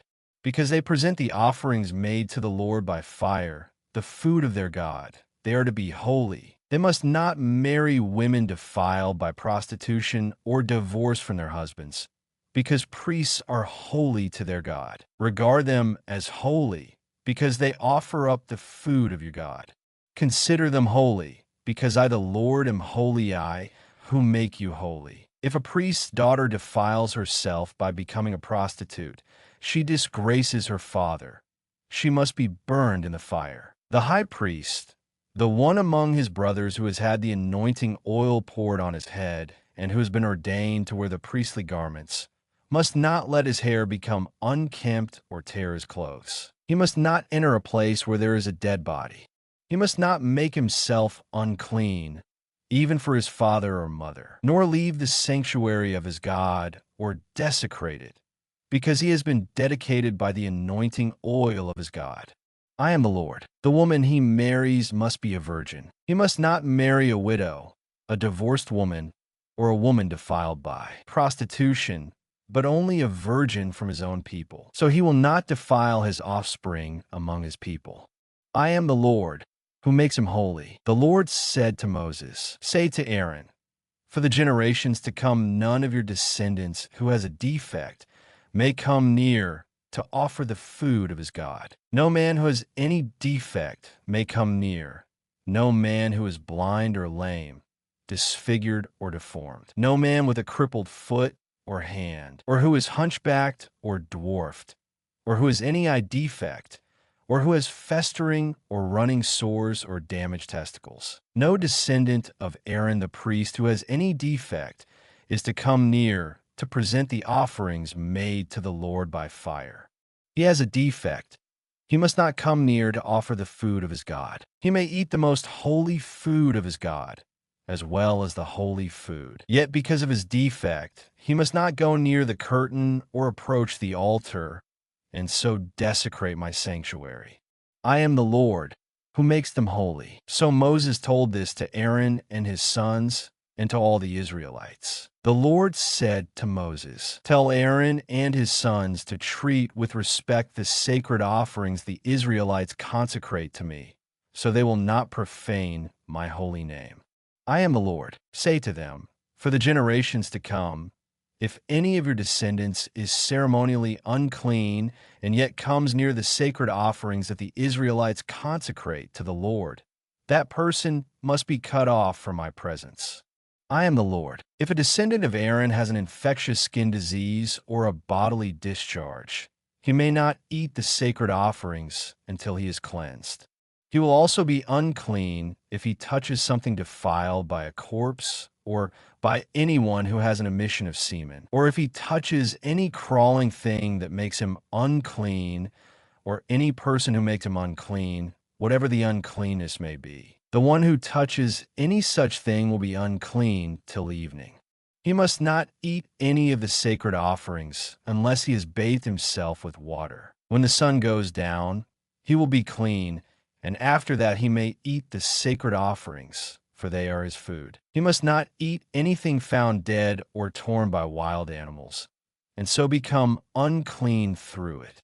I am the Lord. The priests are to keep my requirements, so that they do not become guilty and die for treating them with contempt. I am the Lord, who makes them holy. No one outside a priest's family may eat the sacred offering, nor may the guest of a priest or his hired worker eat it. But if a priest buys a slave with money, or if a slave is born in his household, that slave may eat his food. If a priest's daughter marries anyone other than a priest, she may not eat any of the sacred contributions. But if a priest's daughter becomes a widow or is divorced, yet has no children, and she returns to live in her father's house, as in her youth, she may eat of her father's food.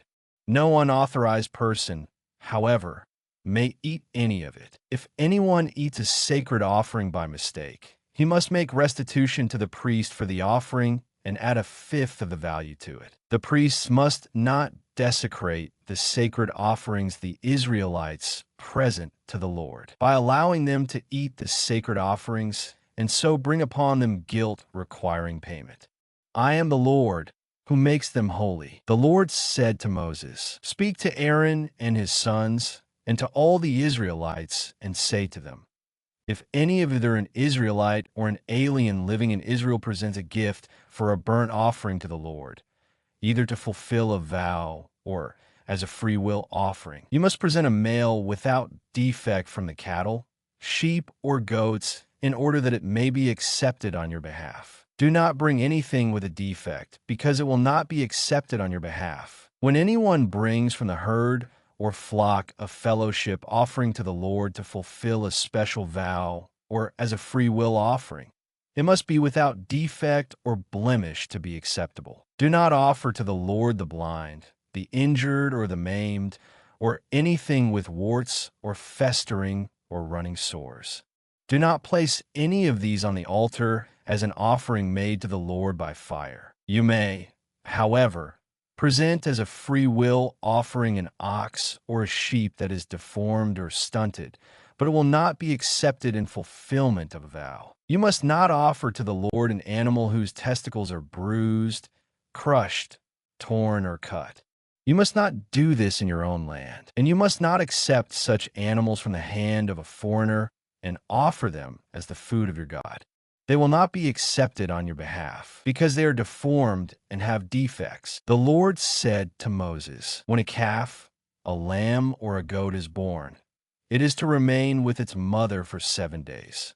From the 8th day on, it will be acceptable as an offering made to the Lord by fire. Do not slaughter a cow or a sheep and its young on the same day. When you sacrifice a thank offering to the Lord, sacrifice it in such a way that it will be accepted on your behalf. It must be eaten that same day. Leave none of it till morning. I am the Lord. Keep my commands and follow them. I am the Lord. Do not profane my holy name. I must be acknowledged as holy by the Israelites. I am the Lord, who makes you holy, and who brought you out of Egypt to be your God. I am the Lord. The Lord said to Moses, "Speak to the Israelites and say to them, these are my appointed feasts, the appointed feasts of the Lord, which you are to proclaim as sacred assemblies. There are 6 days when you may work, but the 7th day is a Sabbath of rest, a day of sacred assembly. You are not to do any work. Wherever you live is a Sabbath to the Lord. These are the Lord's appointed feasts, the sacred assemblies you are to proclaim at their appointed times. The Lord's Passover begins at twilight on the 14th day of the first month. On the 15th day of that month, the Lord's feast of unleavened bread begins. For 7 days you must eat bread made without yeast. On the first day, hold a sacred assembly and do no regular work. For 7 days, present an offering made to the Lord by fire. And on the 7th day, hold a sacred assembly and do no regular work. The Lord said to Moses, "Speak to the Israelites and say to them, when you enter the land I am going to give you, and you reap its harvest, bring to the priest a sheaf of the first grain you harvest. He is to wave the sheaf before the Lord, so it will be accepted on your behalf. The priest is to wave it on the day after the Sabbath. On the day you wave the sheaf, you must sacrifice as a burnt offering to the Lord a lamb a year old without defect, together with its grain offering of 2/10 of an ephah of fine flour, mixed with oil, and offering made to the Lord by fire, a pleasing aroma, and its drink offering of 1/4 of a hin of wine. You must not eat any bread or roasted or new grain until the very day you bring this offering to your God. This is to be a lasting ordinance for the generations to come, wherever you live. From the day after the Sabbath, the day you brought the sheaf of the wave offering, count off 7 full weeks. Count off 50 days up to the day after the 7th Sabbath, and then present an offering of new grain to the Lord. From wherever you live, bring 2 loaves made of 2/10 of an ephah of fine flour, baked with yeast, as a wave offering of firstfruits to the Lord. Present with this bread 7 male lambs, each a year old and without defect, 1 young bull and 2 rams. They will be a burnt offering to the Lord, together with their grain offerings and drink offerings and offering made by fire, an aroma pleasing to the Lord. Then sacrifice 1 male goat for a sin offering and 2 lambs, each a year old, for a fellowship offering. The priest is to wave the 2 lambs before the Lord as a wave offering, together with the bread of the firstfruits. They are a sacred offering to the Lord for the priest. On that same day you are to proclaim a sacred assembly and do no regular work. This is to be a lasting ordinance for the generations to come, wherever you live. When you reap the harvest of your land, do not reap to the very edges of your field or gather the gleanings of your harvest. Leave them for the poor and the alien. I am the Lord your God. The Lord said to Moses, "Say to the Israelites, on the first day of the 7th month you are to have a day of rest, a sacred assembly commemorated with trumpet blasts. Do no regular work, but present an offering made to the Lord by fire." The Lord said to Moses, "The 10th day of this 7th month is the day of atonement. Hold a sacred assembly and deny yourselves, and present an offering made to the Lord by fire. Do no work on that day, because it is the day of atonement, when atonement is made for you before the Lord your God. Anyone who does not deny himself on that day must be cut off from his people. I will destroy from among his people anyone who does any work on that day. You shall do no work at all.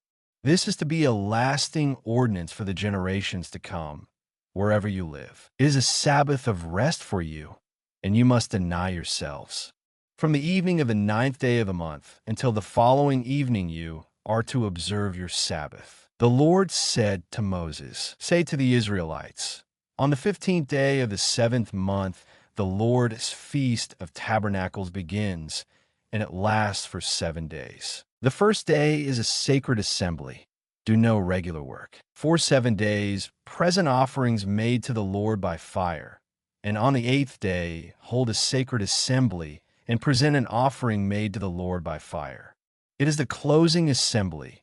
Do no regular work. These are the Lord's appointed feasts, which you are to proclaim as sacred assemblies for bringing offerings made to the Lord by fire, the burnt offerings and grain offerings, sacrifices and drink offerings required for each day. These offerings are in addition to those for the Lord, Sabbaths, and in addition to your gifts and whatever you have vowed, and all the free will offerings you give to the Lord. So beginning with the 15th day of the 7th month, after you have gathered the crops of the land, celebrate the festival to the Lord for 7 days. The first day is a day of rest, and the 8th day also is a day of rest. On the first day you are to take choice fruit from the trees and palm fronds, leafy branches and poplars, and rejoice before the Lord your God for 7 days. Celebrate this as a festival to the Lord for 7 days each year. This is to be a lasting ordinance for the generations to come. Celebrate it in the 7th month. Live in booths for 7 days. All native-born Israelites are to live in booths. So your descendants will know that I had the Israelites live in booths when I brought them out of Egypt. I am the Lord your God. So Moses announced to the Israelites the appointed feasts of the Lord. The Lord said to Moses, "Command the Israelites to bring you clear oil of pressed olives for the light, so that the lamps may be kept burning continually. Outside the curtain of the testimony in the tent of meeting, Aaron is to tend the lamps before the Lord from evening till morning continually. This is to be a lasting ordinance for the generations to come. The lamps on the pure gold lampstand before the Lord must be tended continually. Take fine flour and bake 12 loaves of bread, using 2/10 of an ephah for each loaf. Set them in 2 rows, 6 in each row, on a table of pure gold before the Lord. Along each row put some pure incense as a memorial portion to represent the bread and to be an offering made to the Lord by fire. This bread is to be set out before the Lord regularly, Sabbath after Sabbath, on behalf of the Israelites as a lasting covenant. It belongs to Aaron and his sons, who are to eat it in a holy place, because it is a most holy part of their regular share of the offerings made to the Lord by fire. A blasphemer stoned. Now the son of an Israelite mother and an Egyptian father went out among the Israelites, and a fight broke out in the camp between him and an Israelite. The son of the Israelite woman blasphemed the name with a curse, so they brought him to Moses. His mother's name was Shelemith, the daughter of Dibri the Danite. They put him in custody until the will of the Lord should be made clear to them. Then the Lord said to Moses, "Take the blasphemer outside the camp. All those who heard him are to lay their hands on his head, and the entire assembly is to stone him. Say to the Israelites, if anyone curses his God, he will be held responsible. Anyone who blasphemes the name of the Lord must be put to death. The entire assembly must stone him, whether an alien or native born. When he blasphemes the name, he must be put to death. If anyone takes the life of a human being, he must be put to death. Anyone who takes the life of someone's animal must make restitution life for life. If anyone injures his neighbor, whatever he has done must be done to him. Fracture for fracture, eye for eye, tooth for tooth. As he has injured the other, so he is to be injured. Whoever kills an animal must make restitution, but whoever kills a man must be put to death. You are to have the same law for the alien and the native born. I am the Lord your God." Then Moses spoke to the Israelites, and they took the blasphemer outside the camp and stoned him.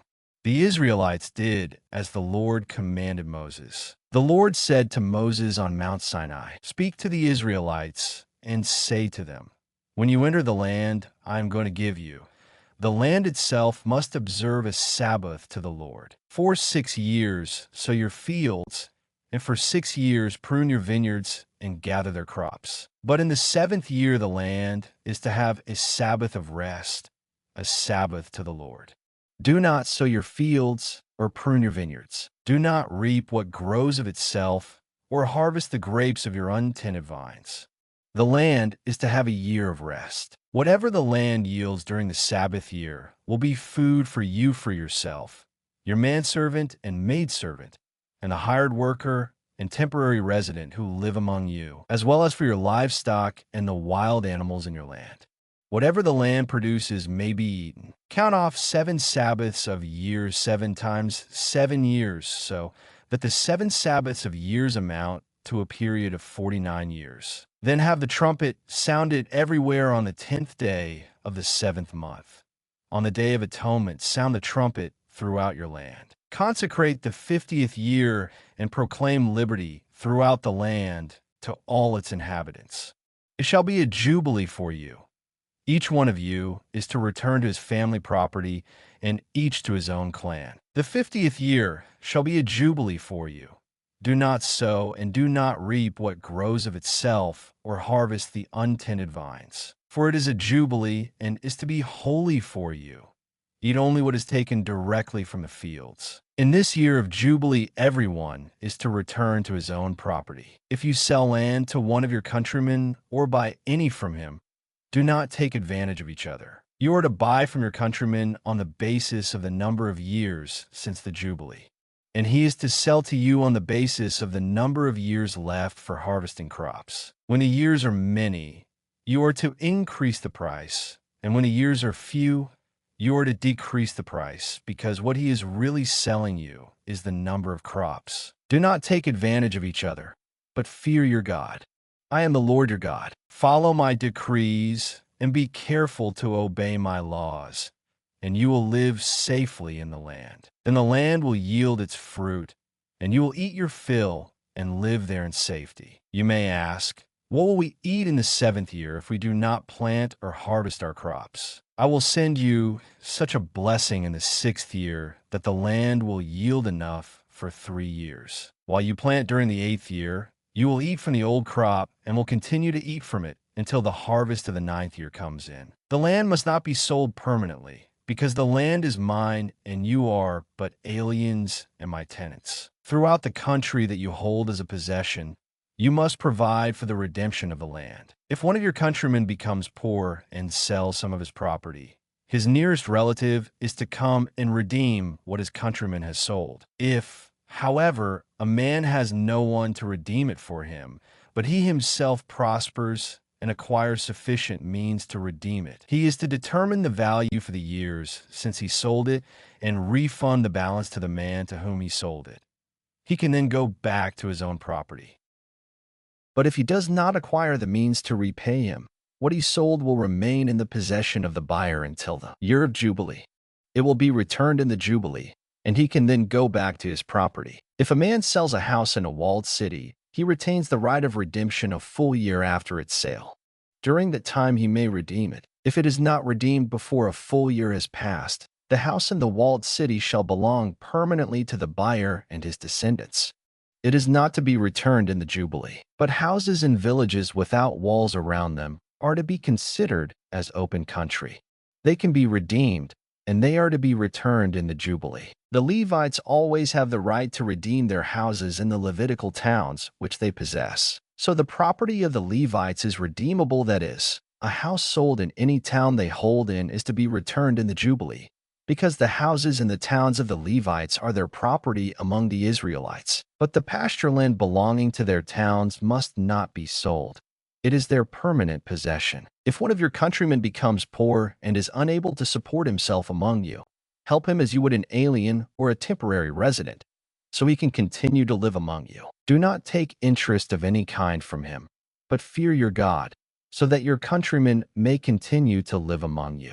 You must not lend him money at interest or sell him food at a profit. I am the Lord your God, who brought you out of Egypt to give you the land of Canaan and to be your God. If one of your countrymen becomes poor among you and sells himself to you, do not make him work as a slave. He is to be treated as a hired worker or a temporary resident among you. He is to work for you until the year of Jubilee. Then he and his children are to be released, and he will go back to his own clan and to the property of his forefathers. Because the Israelites are my servants, whom I brought out of Egypt, they must not be sold as slaves. Do not rule over them ruthlessly, but fear your God. Your male and female slaves are to come from the nations around you. From them you may buy slaves. You may also buy some of the temporary residents living among you and members of their clans born in your country, and they will become your property. You can will them to your children as inherited property and can make them slaves for life. But you must not rule over your fellow Israelites ruthlessly. If an alien or a temporary resident among you becomes rich and one of your countrymen becomes poor and sells himself to the alien living among you or to a member of the alien's clan, he retains the right of redemption after he has sold himself. One of his relatives may redeem him. An uncle or a cousin or any blood relative in his clan may redeem him. Or if he prospers, he may redeem himself. He and his buyer are to count the time from the year he sold himself up to the year of Jubilee. The price for his release is to be based on the rate paid to a hired man for that number of years. If many years remain, he must pay for his redemption a larger share of the price paid for him. If only a few years remain until the year of Jubilee, he is to compute that and pay for his redemption accordingly. He is to be treated as a man hired from year to year. You must see to it that his owner does not rule over him ruthlessly. Even if he is not redeemed in any of these ways, he and his children are to be released in the year of Jubilee. For the Israelites belong to me as servants. They are my servants, whom I brought out of Egypt. I am the Lord your God. Do not make idols or set up an image or a sacred stone for yourselves, and do not place a carved stone in your land to bow down before it. I am the Lord your God. Observe my Sabbaths and have reverence for my sanctuary. I am the Lord. If you follow my decrees and are careful to obey my commands, I will send you rain in its season, and the ground will yield its crops, and the trees of the field their fruit. Your threshing will continue until grape harvest, and the grape harvest will continue until planting, and you will eat all the food you want and live in safety in your land. I will grant peace in the land, and you will lie down, and no one will make you afraid. I will remove savage beasts from the land, and the sword will not pass through your country. You will pursue your enemies, and they will fall by the sword before you. 5 of you will chase 100, and 100 of you will chase 10,000, and your enemies will fall by the sword before you. I will look on you with favor and make you fruitful and increase your numbers, and I will keep my covenant with you. You will still be eating last year's harvest when you will have to move it out to make room for the new. I will put my dwelling place among you, and I will not abhor you. I will walk among you and be your God, and you will be my people. I am the Lord your God, who brought you out of Egypt so that you would no longer be slaves to the Egyptians. I broke the bars of your yoke and enabled you to walk with heads held high. But if you will not listen to me and carry out all these commands, and if you reject my decrees and abhor my laws and fail to carry out all my commands and so violate my covenant, then I will do this to you. I will bring upon you sudden terror, wasting diseases and fever that will destroy your sight and drain away your life. You will plant seed in vain, because your enemies will eat it. I will set my face against you so that you will be defeated by your enemies. Those who hate you will rule over you, and you will flee even when no one is pursuing you. If after all this you will not listen to me, I will punish you for your sins 7 times over. I will break down your stubborn pride and make the sky above you like iron and the ground beneath you like bronze. Your strength will be spent in vain, because your soil will not yield its crops, nor will the trees of the land yield their fruit. If you remain hostile toward me and refuse to listen to me, I will multiply your afflictions 7 times over, as your sins deserve. I will send wild animals against you, and they will rob you of your children, destroy your cattle, and make you so few in number that your roads will be deserted. If in spite of these things you do not accept my correction but continue to be hostile toward me, I myself will be hostile toward you and will afflict you for your sins 7 times over. And I will bring the sword upon you to avenge the breaking of the covenant. When you withdraw into your cities, I will send a plague among you, and you will be given into enemy hands. When I cut off your supply of bread, 10 women will be able to bake your bread in one oven, and they will dole out the bread by weight. You will eat, but you will not be satisfied. If in spite of this you still do not listen to me, but continue to be hostile toward me, then in my anger I will be hostile toward you, and I myself will punish you for your sins 7 times over. You will eat the flesh of your sons and the flesh of your daughters. I will destroy your high places, cut down your incense altars, and pile your dead bodies on the lifeless forms of your idols, and I will abhor you. I will turn your cities into ruins and lay waste your sanctuaries, and I will take no delight in the pleasing aroma of your offerings. I will lay waste the land, so that your enemies who live there will be appalled. I will scatter you among the nations and will draw out my sword and pursue you. Your land will be laid waste, and your cities will lie in ruins. Then the land will enjoy its Sabbath years all the time that it lies desolate, and you are in the country of your enemies. Then the land will rest and enjoy its Sabbaths. All the time that it lies desolate, the land will have the rest it did not have during the Sabbaths you lived in it. As for those of you who are left, I will make their hearts so fearful in the lands of their enemies that the sound of a wind-blown leaf will put them to flight. They will run as though fleeing from the sword, and they will fall, even though no one is pursuing them. They will stumble over one another as though fleeing from the sword, even though no one is pursuing them. So you will not be able to stand before your enemies. You will perish among the nations. The land of your enemies will devour you. Those of you who are left will waste away in the lands of their enemies because of their sins. Also because of their fathers' sins they will waste away. But if they will confess their sins and the sins of their fathers, their treachery against me, and their hostility toward me, which made me hostile toward them, so that I sent them into the land of their enemies, then when their uncircumcised hearts are humbled and they pay for their sin, I will remember my covenant with Jacob and my covenant with Isaac and my covenant with Abraham, and I will remember the land. For the land will be deserted by them, and will enjoy its Sabbaths while it lies desolate without them. They will pay for their sins because they rejected my laws and abhorred my decrees. Yet in spite of this, when they are in the land of their enemies, I will not reject them or abhor them so as to destroy them completely, breaking my covenant with them. I am the Lord their God. But for their sake I will remember the covenant with their ancestors whom I brought out of Egypt in the sight of the nations to be their God.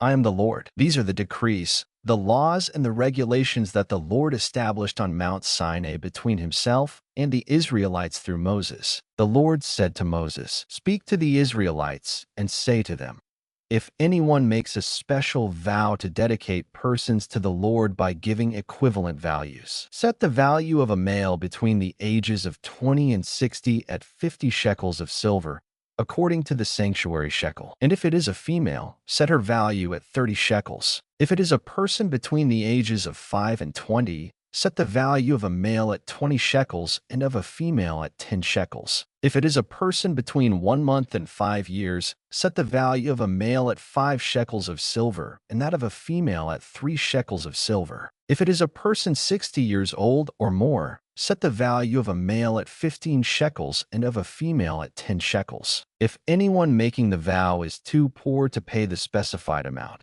he is to present the person to the priest, who will set the value for him according to what the man making the vow can afford. If what he vowed is an animal that is acceptable as an offering to the Lord, such an animal given to the Lord becomes holy. He must not exchange it or substitute a good one for a bad one, or a bad one for a good one. If he should substitute one animal for another, both it and the substitute become holy. If what he vowed is a ceremonially unclean animal, one that is not acceptable as an offering to the Lord, the animal must be presented to the priest, who will judge its quality as good or bad. Whatever value the priest then sets, that is what it will be. If the owner wishes to redeem the animal, he must add a fifth to its value. If a man dedicates his house as something holy to the Lord, the priest will judge its quality as good or bad. Whatever value the priest then sets, so it will remain. If the man who dedicates his house redeems it, he must add a fifth to its value, and the house will again become his. If a man dedicates to the Lord part of his family land, its value is to be set, according to the amount of seed required for it, 50 shekels of silver to a homer of barley seed. If he dedicates his field during the year of Jubilee, the value that has been set remains. But if he dedicates his field after the Jubilee, the priest will determine the value according to the number of years that remain until the next year of Jubilee, and its set value will be reduced. If the man who dedicates the field wishes to redeem it, he must add a fifth to its value, and the field will again become his. If, however, he does not redeem the field, or if he has sold it to someone else, it can never be redeemed. When the field is released in the Jubilee, it will become holy, like a field devoted to the Lord.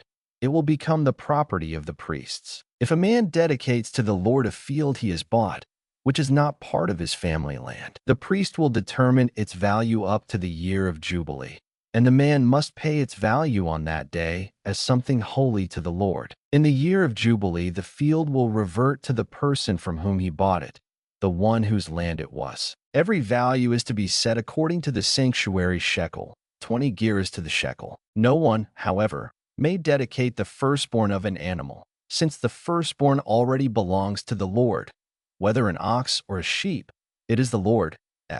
If it is one of the unclean animals, he may buy it back at its set value, adding a fifth of the value to it. If he does not redeem it, it is to be sold at its set value. But nothing that a man owns and devotes to the Lord, whether man or animal or family land, may be sold or redeemed. Everything so devoted is most holy to the Lord. No person devoted to destruction may be ransomed. He must be put to death. A tithe of everything from the land, whether grain from the soil or fruit from the trees, belongs to the Lord. It is holy to the Lord. If a man redeems any of his tithe, he must add a fifth of the value to it. The entire tithe of the herd and flock, every 10th animal that passes under the shepherd's rod, will be holy to the Lord. He must not pick out the good from the bad or make any substitution. If he does make a substitution, both the animal and its substitute become holy and cannot be redeemed. These are the commands the Lord gave Moses on Mount Sinai for the Israelites.